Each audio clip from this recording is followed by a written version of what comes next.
Israel ने Iran का consulate जो दमिश्क में था उसके ऊपर स्ट्राइक किया है, जिसमें लगभग 7 लोगों की मौत हो गई है। ये जो अटैक है ये ईरान का कौंसलेट में हुआ था, और ये ईरान के जो एम्बेसडर है सीरिया के, उन्होंने कहा कि जो मेरा रेजिडेंस है उसके बिल्कुल सामने ये अटैक हुआ है। ये जो अटैक है इसमें इसराइल ने F-35 जेट का इस्तेमाल किया और लगभग 6 मिसाइल लॉन्च की थी इसराइल ने, जिस कारण ये कौंसलेट में हिट किया और ये कौंसलेट जो बिल्डिंग है पूरी तहस नहस हो चुकी है। ये इसराइल के अटैक इसलिए हुआ था यहाँ पर क्योंकि इसराइल को यहाँ पर इंटेलिजेंस मिली थी कि इस जगह में IRGC के कमांडर छुपे हुए हैं। तो अभी तक खबर ही आई है कि एक सीनियर कमांडर IRGC का, जिसका नाम मोहम्मद रजा जहीदी, इसकी मौत हो गई है, और इसका जो डिप्टी है हाजी रहमान, उसकी भी मौत हुई है। साथ में जो ईरान के 5 ऑफिसर थे वो भी मारे गए। तो ईरान ने इस अटैक का रिवेंज लेने की बात कही है। ईरान के जो फॉरेन मिनिस्टर हुसैन अमीर अब्दुल्लाहिन, उन्होंने सीरिया के फॉरेन मिनिस्टर के साथ बातचीत में कहा है कि जो इसराइल का एक्शन है उससे इंटरनेशनल ट्रीटीज़ के जो डिप्लोमेटिक नॉर्म है वो सब वायलेट हो रहे हैं, क्योंकि ये इस तरह से जो फॉरेन कॉन्सुलेट होते हैं या जो एम्बेसी होती है उसके ऊपर अटैक करना मना होता है, लेकिन इसराइल ने इसके बावजूद भी ये अटैक किया है।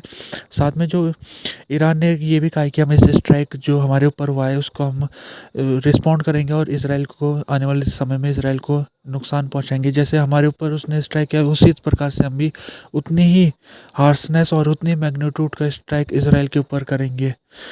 ये जो अटैक है ये इसलिए भी महत्वपूर्ण हो जाता है क्योंकि इससे पहले कुछ दिन, लगभग 2-3 दिन पहले, एक सीरिया का टाउन है अलेप्पो, वहाँ पर इसराइल ने स्ट्राइक किया था जिसमें 40 लोग मारे गए थे। उसमें भी इसराइल ने हिजबुल्ला जो ग्रुप है जो कि लेबनान से ऑपरेट होता है उसको निशाना बनाया था, और लगभग 6 मेंबर मारे गए थे हिजबुल्ला के। इसके अलावा उसमें 38 सीरिया आर्मी के लोग भी मारे गए थे। तो वो स्ट्राइक में लगभग टोटल मिला के 50 लोग मारे गए थे, और अभी तक का सबसे बड़ा स्ट्राइक था सीरिया के ऊपर जो उस दिन हुआ था। और उसमें इसराइल ने साफ साफ दर्शा दिया था कि वो सीरिया के ऊपर अटैक करने में गुरेज नहीं करेगा, क्योंकि इसराइल का कहना ये है कि यहाँ पर जो सीरिया से कुछ ग्रुप ऑपरेट होते हैं वो उसके लिए खतरा बन सकते हैं। जैसे हिजबुल्ला एक ग्रुप है जो कि इसराइल का जानी दुश्मन है, और साथ में जो IRGC जो ईरान रिवोल्यूशनरी गार्ड कमांडर, ये इस इलाके में काफ़ी एक्टिव है, ये सीरिया के इलाके में, और यहाँ पर वो इसराइल के खिलाफ साजिश रचते रहते हैं। सीरिया की तरफ से इसराइल के ऊपर कई मिसाइल स्ट्राइक भी हुई है पिछले, जब से अक्टूबर 7 का अटैक हुआ है उसके बाद से। और इसराइल इसी बात का सहारा लेते हुए कहता है कि ये जो स्ट्राइक हमारे ऊपर करने की कोशिश होती है सीरिया की तरफ से, वो IRGC के कमांडर करते हैं, और इसलिए हम ये हमारे लिए लेजिटिमेट टारगेट है, हम इसको इनको हिट कर सकते हैं। लगभग 1 महीने पहले दमिश्क के इलाके में ही इसराइल ने एक और स्ट्राइक किया था एक बिल्डिंग के ऊपर जहाँ पर IRGC के कमांडर रह रहे थे, और उनको उस बिल्डिंग के अटैक में उनको निशाना बनाया गया था, और उसमें भी लगभग कई IRGC के कमांडर मारे गए थे। आज के दिन जो जहीदी मारे गए ये ब्रिगेडियर जनरल की पोजीशन में थे, जो कि बहुत बड़ी पोजीशन होती है ईरान रेवोल्यूशनरी गार्ड कमांडर की। और इन्होंने इसके अलावा अलकूद एक इंटेलिजेंस ग्रुप है ईरान रेवोल्यूशनरी गार्ड का, उसके ये हेड भी रह चुके हैं। यानी कि सीरिया और इधर का इलाका जो इराक पड़ता है उसके ये हेड है IRGC की तरफ से। तो इनके जो मारे जाने की सूचना है वो बहुत ज़्यादा महत्वपूर्ण हो जाती है, क्योंकि बहुत बड़े कमांडर थे। और कासिम सुलेमानी की जो मौत 4 साल पहले हुई थी उसके बाद ये सेकंड मोस्ट इम्पोर्टेंट पर्सन है जिनकी मौत पिछले 4-5 सालों में हुई है। तो ये बहुत ही बड़ी कामयाबी इसराइल के लिए मान सकते हैं। हालांकि इसराइल के ऊपर ये भी आरोप लगता रहता है कि वो स्ट्राइक जो करता है उसमें कई जो सिविलियन है उनकी भी मौत होती है, लेकिन इस स्ट्राइक में अभी ये खबर नहीं है कि जो इधर की तरफ कुछ क्या सिविलियन थे। अभी तक कुछ जो पुलिस ऑफिसर्स इस कॉन्सुलेट को गार्ड कर रहे थे उनकी इंजरी होने की खबर आई है, लेकिन अभी तक आने वाले समय में जब इस जगह से मलबा को हटाया जाएगा तो पता लगेगा कि कोई सिविलियन मारा गया है या नहीं मारा गया है। बाइडेन एडमिनिस्ट्रेशन इसराइल को $18 बिलियन की हथियार भेजने वाला है आने वाले समय में, और इसके तहत 50 US made F-15 fighter jet Israel को दिए जाएंगे।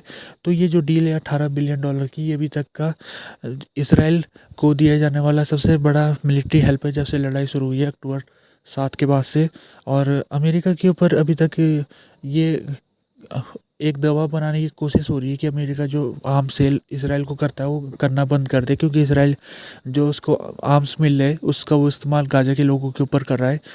कई अमेरिका की जो एम्यूनेशन फैक्ट्रीज है उसके बाहर लोगों ने प्रदर्शन किया और उन्होंने मांग की है कि अमेरिका सरकार ये जो आर्म्स ट्रांसफ़र है वो इसराइल को ना करे।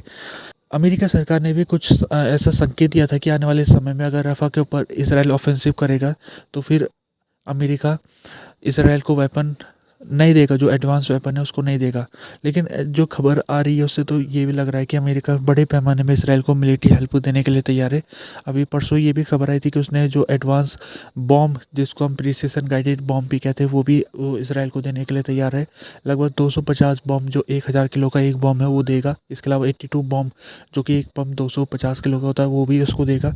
तो इस तरह से अमेरिका इसराइल को बहुत ज़्यादा सैनिक सहायता दे रहा है। जब से लड़ाई शुरू हुई है उसके बाद से दे रहा है, और उससे पहले भी वो काफ़ी हेल्प करता था। लेकिन जो अमेरिका की सरकार लगातार वो गाजा के लोगों के मरने की खबर आने के बाद भी वो हेल्प करती जा रही है, उससे एक सवाल अमेरिका की सरकार के ऊपर भी उठ रहा है कि अमेरिका सरकार वाकई जो उसके शब्द है जिसमें वो इसराइल को बार बार कह रही है कि उसको गाजा के सिविलियन को निशाना नहीं बनाना है, लेकिन उसकी जो कहने वाली बात है अमेरिका की, वो उसकी कथनी करनी में फ़र्क दिख रहा है। और इसराइल को अभी भी वो सपोर्ट दे रहा है, इसके बावजूद कि इसराइल रफ़ा में ऑफेंसिव करने वाला है। अगर रफ़ा में ऑफेंसिव इसराइल करेगा तो जाहिर सी बात है जो वेपन अमेरिका उसको अभी दे रहा है तो उसी वेपन का इस्तेमाल करके वो ऑफेंसिव करेगा। और जो F-15 जेट जो इसराइल को कुछ दिनों में मिल जाएंगे तो उसी का इस्तेमाल वो रफ़ा के ऊपर करेगा। और जो बॉम्ब अमेरिका द्वारा उसको दिए जा रहे 1000 किलो की बॉम्ब, उसका इस्तेमाल इसराइल रफ़ा के ऊपर करेगा। तो ये जाहिर सी बात है कि ये जो जितने लोग रफ़ा में अगर ऑफेंसिव के दौरान मारे जाएंगे तो उसकी जिम्मेदारी अमेरिका के ऊपर भी आएगी, क्योंकि अमेरिका ही ये वेपन इसराइल को दे रहा है। सीनियर यूएस और इसराइली ऑफिशियल्स ने वर्चुअल मीटिंग रखी है और उसमें इसराइल का जो डेलीगेशन है उसने अमेरिका के सामने रखा है कि आने वाले समय में जो रफ़ा में ऑफेंसिव होगा उसके तहत इसराइल ने क्या प्लानिंग कर रखी है। इसराइल जो कि बार बार कह रहा है कि उसको रफ़ा में ऑफेंसिव करना ज़रूरी है, क्योंकि हमास के जो आधे फाइटर है वहीं छुप के रह रखे, तो उनको मारना ज़रूरी है। तो इसके चलते उसने अमेरिका को कहा है कि आने वाले दिनों में रफ़ा में ऑफेंसिव करेगा। लेकिन दिक्कत यहाँ पर ये है कि रफ़ा में जो पॉपुलेशन है 14 लाख के लगभग है, और उसमें जो गाजा की टोटल पॉपुलेशन है उसका 50% रफ़ा में इस समय है। जब से लड़ाई शुरू हुई है तब से वो जो इस इलाका, जो रफ़ा का इलाका में जो पॉपुलेशन थी वो लगभग 2 लाख की थी लगभग, और अब वो बढ़ के 14 लाख हो गई है, क्योंकि ये जो गाजा का दूसरे इलाके से लोग भाग के यहाँ पर आए थे। इसराइल ने इनको कहा था कि आप रफ़ा में चले जाइए, वहाँ सुरक्षित है। तो नॉर्थ गाजा से लोग भाग के रफ़ा में गए, और सेंट्रल गाजा और इसके अलावा खान यूनिस, इन सभी जगहों से लोग भाग के रफ़ा में अभी वो टेंट लगा के रुके हुए। तो इसराइल ने इन लोगों को भगा के रफ़ा में भेजा था। लेकिन अब इसराइल ने जब सारे इलाके जो जहाँ से लोग भागे थे वहाँ उसने ऑपरेशन कंप्लीट कर दिया और वहाँ से हमास को ख़त्म कर दिया है। तो अब वो कह रहा है कि अब हमको रफ़ा में भी ऑफेंसिव करना पड़ेगा, क्योंकि अब जो जो बचे कुछ हमास के फाइटर है वो रफ़ा में छुपे हुए हैं। और ख़ास तौर में जो हॉस्टेजेस, लगभग 130 हॉस्टेजेस जो इसराइल के बंधक है वो भी रफ़ा में छुपा के रखे हुए। तो इसराइल ने ऐसे ही दो कारण बताए जा रहे हैं उसकी तरफ से। एक तो उसने हमास को ख़त्म करना है और दूसरा हॉस्टेजेस को छुड़ाना है। तो ये दो कारण से उसने कहा है कि हमको रफ़ा में ऑफेंसिव करना पड़ेगा। लेकिन रफ़ा इतना घनी बस्ती बस चुकी है इस समय, लगभग वहाँ पॉपुलेशन 7 गुना पिछले 5 महीने में बढ़ चुकी है। तो यहाँ पर पहले लोगों को खाली कराना ज़रूरी है अगर यहाँ पर ऑफेंसिव करना है। तो अगर लोगों को खाली नहीं कराया गया तो फिर बहुत ज़्यादा लोगों की मौत यहाँ पर हो सकती है। तो इसराइल ने कहा है कि हम खाली कराएंगे इस एरिया को, लेकिन उसने ये नहीं बताया कि वो कहाँ पर इन लोगों को भेजेगा। कई लोगों का कहना है कि ये जो लोग हैं वो इजिप्ट की तरफ भी जा सकते हैं। तो नकबा यानी डिस्ट्रक्शन, तो इनको खतरा यही है कि हो सकता है कि अगर ये इजिप्ट में इनको मूव करा दिया जाए तो ये हमेशा के लिए फ़िलिस्तीन जो इनकी ज़मीन है वहाँ से ही हाथ धो बैठेंगे। इसराइली पार्लियामेंट ने अप्रूव कर दिया है एक बिल को, जिसके तहत जो आने वाले समय में अगर कैबिनेट चाहे तो किसी फॉरेन न्यूज़ एजेंसी को बंद कर सकती है।